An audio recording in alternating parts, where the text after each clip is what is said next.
of the original civilized people of this world, and how things went sour and went south, and then we went from having the most respected universities in the world, the greatest philosophers, the Greek philosophers, and the greatest minds from all different backgrounds studied from the Timbuktu educational source. Timbuktu is the educational resource for all knowledge and education in the world, and it's checkable. Okay, so let's respect the facts and let's explore them together. Anybody who's interested, I'm welcoming comments, and I'm welcoming any input that some might have as to what I'm building here. Because what I'm building is a bridge towards what created racism and what made it so prevalent in America. And of course, once it was prevalent in America is once America became one of the most popular destinations in the world, then everybody was focused on being American-like, or being a type of American, and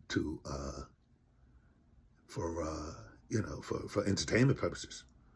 America is well known for no export other than its entertainment value, and so it's very, very reasonable to come to that assumption, because the majority of the events that occurred here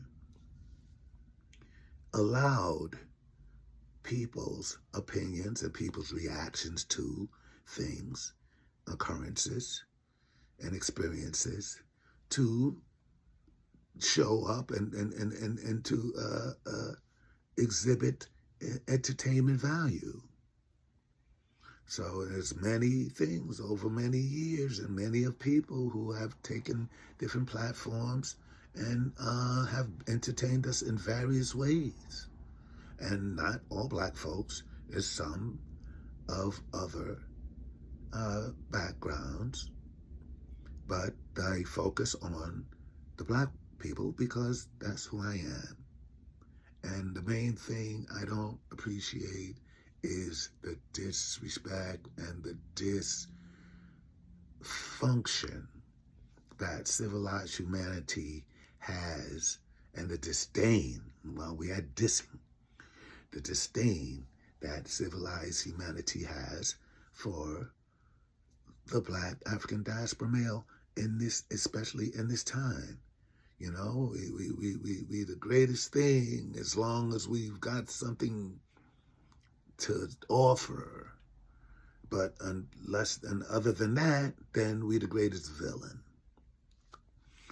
I understand during the expulsion of the Moors, of which the great Shakespeare himself wrote the play of Othello, was about a great Moor and how he dominated in his time and in his space. So everyone respects Shakespeare, and they respect his work is respected as well as Othello, because it's in literary history. It's documented that all of Shakespeare's work was that of a genius.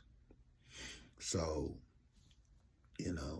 let's just explore all of the probable characteristics of black people and our contributions to the world, especially before we want to immediately pass judgment to where we are today, and a black person is automatically guilty until they're proven innocent. And a white person is automatically innocent until they're proven guilty. We got two strange, two far extremes in respect and regard for human beings in America. I emphasize on America because America is the world stage for entertainment value.